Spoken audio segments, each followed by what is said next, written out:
Before we begin, I need you to understand this. You are not hearing these words by accident. God does not allow certain messages to cross your path unless your spirit is ready for revelation. There has been a weight on your heart, a confusion you could not explain, and much of it is connected to one person in your life whose name begins with the letter J. The Lord has seen the emotional struggle, the sleepless thoughts, and the silent questions you have carried about this connection. Why do they still affect you? Why does their presence leave you restless? Today, God is bringing divine clarity. This J person has touched more than your emotions. They have disturbed your peace, distracted your focus, and challenged your spiritual discernment. But hear this clearly. God is not revealing this to make you fearful. He is revealing it so you can respond with wisdom. There is a reason this relationship has felt so intense, and there is a heavenly instruction for how to deal with it without losing your strength or your blessing. Stay with me, because what God is about to uncover may change everything you thought you knew. Before we begin, I need you to understand something very important. This moment is not random. Out of all the videos, all the voices, all the messages available to you today, your eyes landed here for a reason. People often think they are simply scrolling, simply searching, simply passing time. But God has a way of interrupting ordinary moments with extraordinary purpose. What seems like a casual click is often a divine appointment. Heaven knows exactly how to place a word in front of you when your spirit needs confirmation, warning, or direction. And that is why I need you to listen carefully, because this is not just content. You are standing in the middle of a spiritual interruption. There are seasons in life when the heart becomes heavy without explanation. You try to move through your day like everything is normal, yet deep inside there is an uneasiness you cannot fully name. It follows you in quiet moments. It speaks to you when the room is silent. It returns when you are trying to rest. You have asked yourself why certain thoughts keep circling, why certain emotions keep rising, why certain names keep coming back into your mind when you are trying so hard to move forward. You may have ignored it. You may have told yourself you are overthinking. You may have tried to dismiss it as stress, exhaustion, or coincidence. But sometimes what you call coincidence is actually God trying repeatedly to get your attention. The Lord knows how many signs you overlooked because they did not come in dramatic ways. You expected thunder, but God sent whispers. You expected a visible miracle, but God sent inner discomfort. You expected a loud voice from the sky, but instead, He allowed your spirit to become restless. That restlessness was not meaningless. It was heaven refusing to let you stay blind in a situation that required discernment. God often uses unease as a signal. When something around you is not aligned, your spirit begins to feel what your eyes have not yet recognized. And many times, before the mind understands, the soul already knows. That is why this message found you now and not later. Timing matters in spiritual things. There are words that would mean nothing if heard too early, and warnings that become dangerous if heard too late. God releases revelation at the precise moment when the heart is finally open enough to receive it. Maybe you have been praying for clarity without even realizing that your prayer was reaching heaven. Maybe your tears spoke when your mouth could not. Maybe your frustration, your confusion, and your silent questions became an invitation for God to answer in an unexpected way. This may look like an ordinary speech, but in the spiritual realm, it is an answer moving toward you. Somebody listening to this has felt lately that life has become emotionally crowded. Too many thoughts, too many mixed signals, too many internal battles that no one else can see.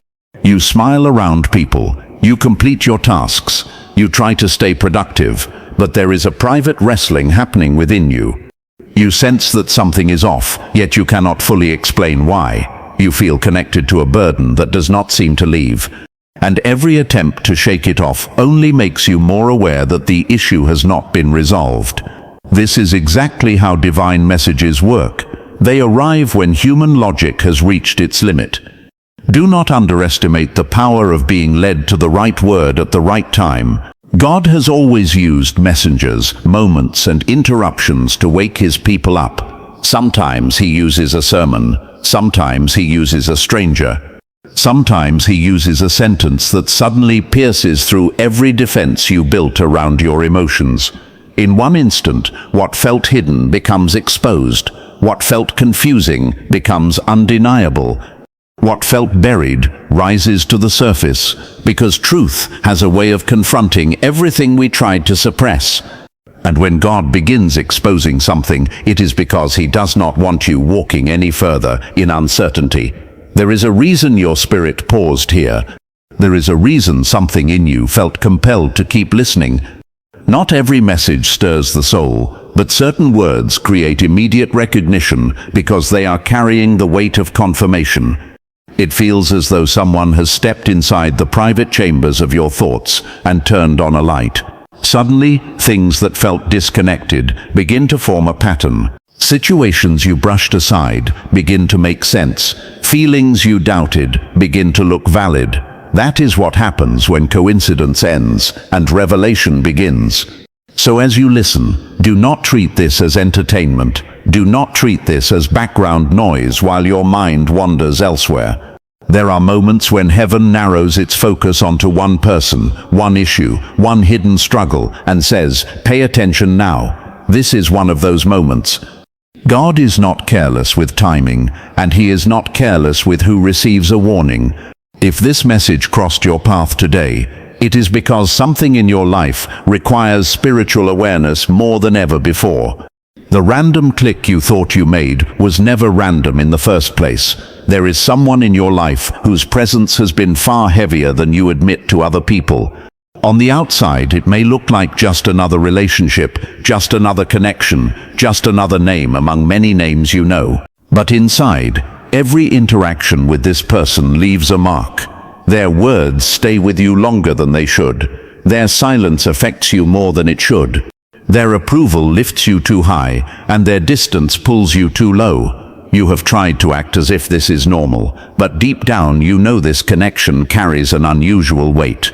It has been disturbing your peace in ways that are subtle enough to hide from others, yet strong enough that you feel it constantly. Peace is one of the first things the enemy attacks when a connection is unhealthy.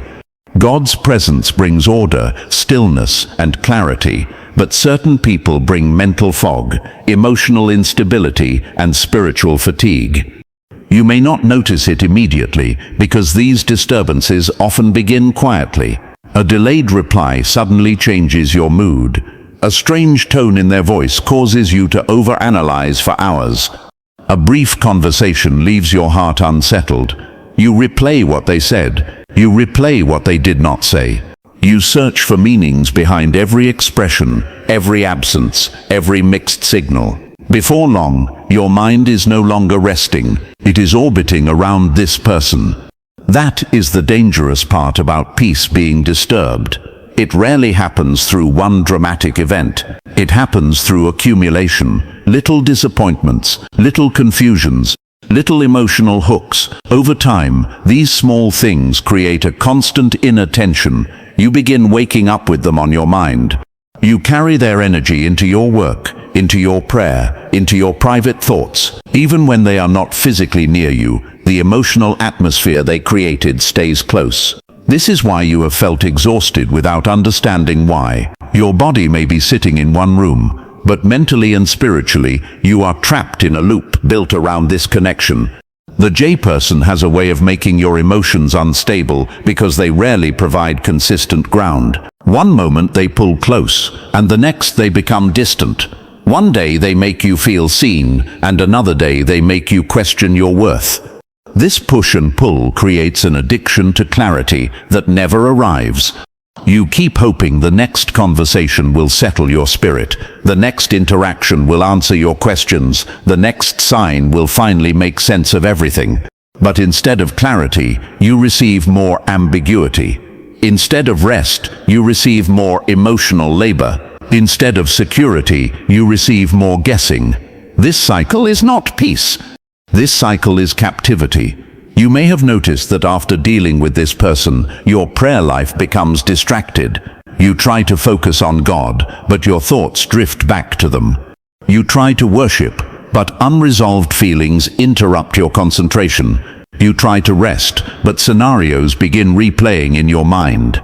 This is one of the clearest signs that your peace has been invaded. Anything that repeatedly steals your attention from your inner stillness deserves examination. God never intended for another human being to have this much control over your emotional climate. Yet somehow, the J person has become a trigger that can shift your entire day with one message, one absence, or one unexpected action.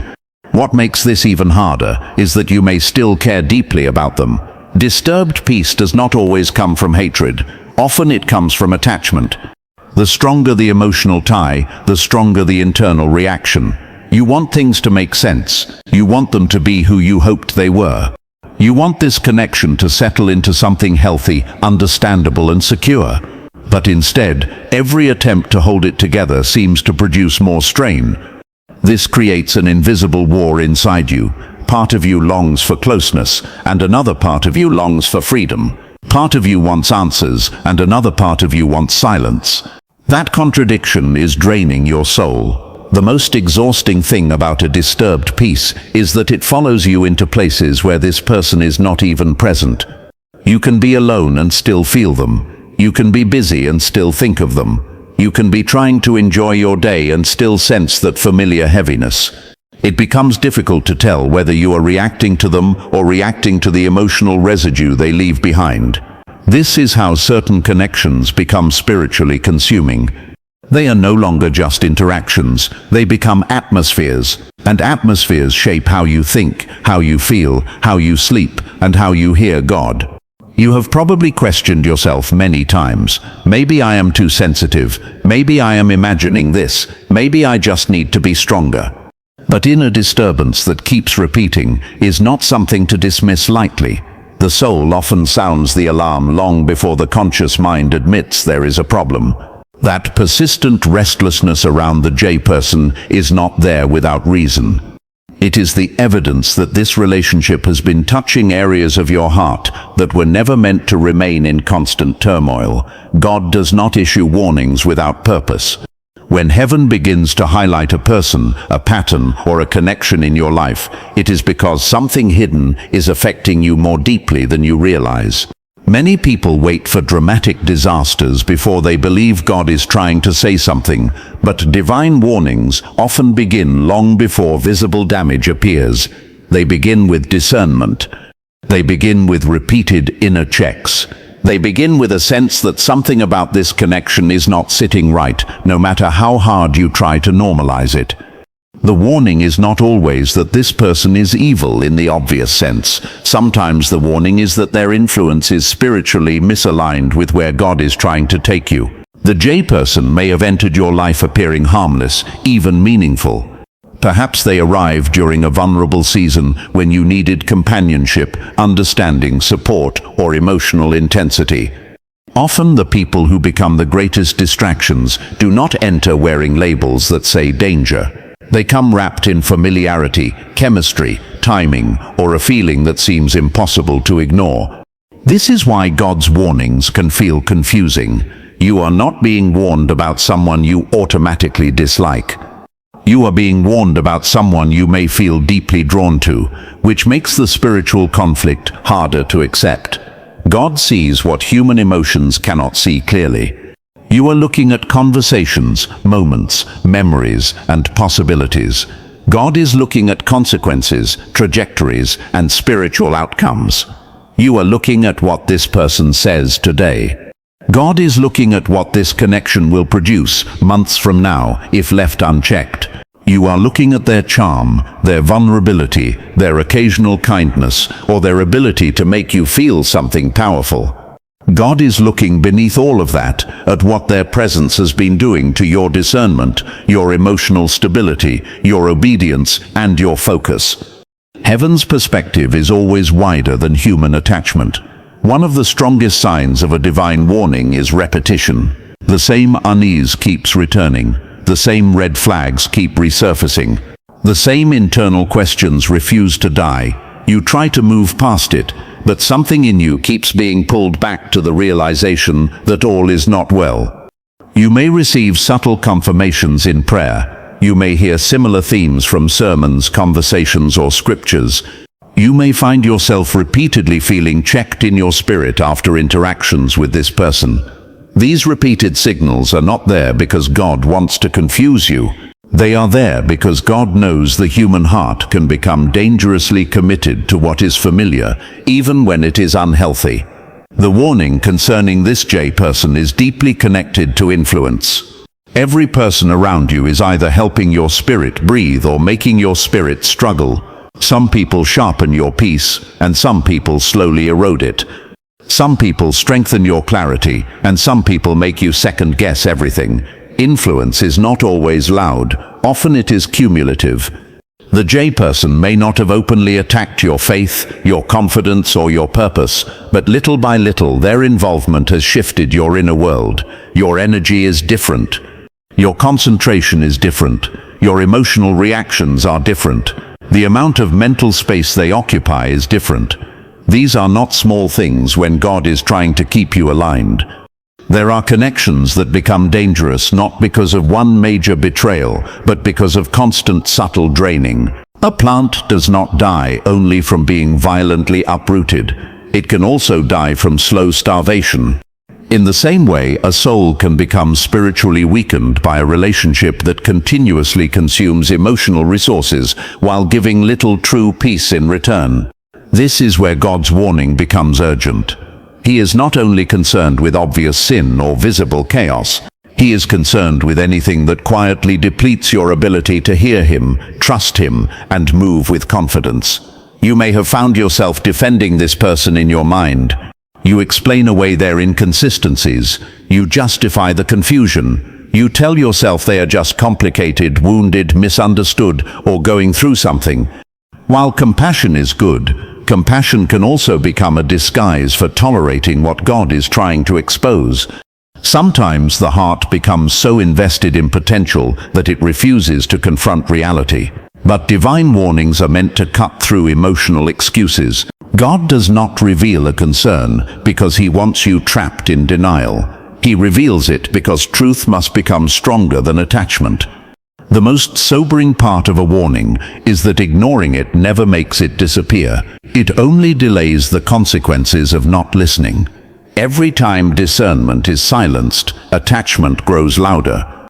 Every time inner conviction is brushed aside, emotional entanglement deepens. This is why heaven keeps pressing the issue. God knows how quickly people can become bound to what should have been evaluated with caution. The warning around the J person is not accidental, not exaggerated, and not something your spirit invented. It is the repeated signal that this connection carries more spiritual risk than your emotions have wanted to admit. Once God reveals that a connection is disturbing your peace and confirms that a warning is attached to it, the next question becomes unavoidable. How do you respond without destroying yourself emotionally? This is where many people fail, because they assume that once truth is seen, action automatically becomes easy. It does not. In fact, revelation often makes the emotional battle more intense, because now you can no longer pretend you do not know. You can no longer hide behind confusion. You can no longer say, maybe I'm imagining this. God has shown you enough to understand that something about this J person requires a different kind of response, and that response cannot be driven by panic, anger, or desperation. The first divine instruction is restraint. Not every disturbing connection should be met with dramatic confrontation. People often want immediate closure, immediate explanations, immediate emotional release, but God frequently calls His people to step back internally before they step forward externally. Why? Because when your emotions are inflamed, your decisions become reactive. You start speaking from wounds instead of wisdom. You start demanding answers that the other person may never be mature enough to give. You start trying to force clarity out of someone who has been feeding confusion. Restraint protects you from making permanent choices in temporary emotional storms. This means you must begin by reducing their control over your inner atmosphere. The J person should not have unrestricted access to your thoughts every hour of the day. Yet this is exactly what happens when a connection becomes emotionally dominant. One text changes your mood. One delayed reply creates anxiety. One social signal sends you into analysis. To respond divinely, you must break this automatic internal dependence. Their actions cannot continue to function as the thermostat of your peace. This requires discipline that most people underestimate. It means refusing to replay every conversation. It means refusing to stalk every digital sign. It means refusing to let silence become a breeding ground for obsessive interpretation. The second instruction is observation without attachment. This is difficult because you are used to experiencing this person through feelings. Every interaction triggers hope, disappointment, longing, or frustration. But God calls you to begin seeing patterns instead of chasing emotional moments. Patterns tell truth. Emotions often hide it. Watch how often they create uncertainty. Watch how often they appear when it serves them and withdraw when responsibility is required. Watch whether your spirit feels nourished or depleted after dealing with them. Watch whether this relationship produces peace, clarity, consistency, and honor, or whether it repeatedly produces guessing, instability, and exhaustion. Detached observation removes the fog that emotional craving creates. The third instruction is boundary. Divine responses always include some form of boundary, because peace cannot survive where access is unlimited. A person who repeatedly unsettles you should not be allowed to move through your mind and time without limits. Boundaries are not always loud announcements. Sometimes they are quiet reductions. Less availability, less emotional disclosure, less instant responsiveness, less willingness to keep carrying conversations that lead nowhere healthy. Boundaries are heaven's way of teaching your soul that not every connection deserves full entrance. Without boundaries, discernment becomes information with no protection attached to it. Another part of the divine response is silence in places where you once begged for explanation. This is one of the hardest lessons because the wounded heart wants understanding. It wants the J person to finally admit what they are doing, finally explain the inconsistency, finally validate the pain. But many people are never transformed by your pleas. They simply gain more awareness of how much power they have over you. God sometimes tells you to stop seeking closure from the very source of your confusion. Not because your questions are invalid, but because continued pursuit can deepen dependency. There are moments when silence says, "I will not keep negotiating with what has repeatedly cost me peace." Then comes the spiritual part that people often skip, returning your attention to God before returning it to the relationship. You cannot respond correctly while your emotions are still centered on the person. Your clarity has to be rebuilt in a higher place. Prayer is not just asking God to remove the pain. It is asking Him to restore your internal authority. You need your mind back. You need your emotional steadiness back. You need the ability to hear without panic, think without obsession, and choose without fear of losing them. This is why divine response is not merely behavioral, it is internal realignment. As this happens, you begin noticing something powerful. The J person loses some of the mystical control they once had over your nervous system. Their inconsistency becomes information instead of devastation. Their silence becomes space instead of torture. Their sudden appearances become visible patterns instead of irresistible emotional events. This is what wisdom does. Wisdom does not always remove the person instantly, but it removes their throne from inside your peace. And once that shift begins, your reactions stop being dictated by attachment and start being governed by spiritual strength. If God used this message to open your eyes about the J person in your life, do not ignore what your spirit has recognized today. Some connections are sent to bless you, and some are allowed to teach you discernment. The choice now is whether you will keep suffering in confusion or walk in the wisdom God has revealed. If this word spoke directly to your heart, type, "I receive this warning" in the comments so heaven knows you are listening. And please like this video, subscribe to the channel, and share this message with someone who needs divine clarity before it is too late.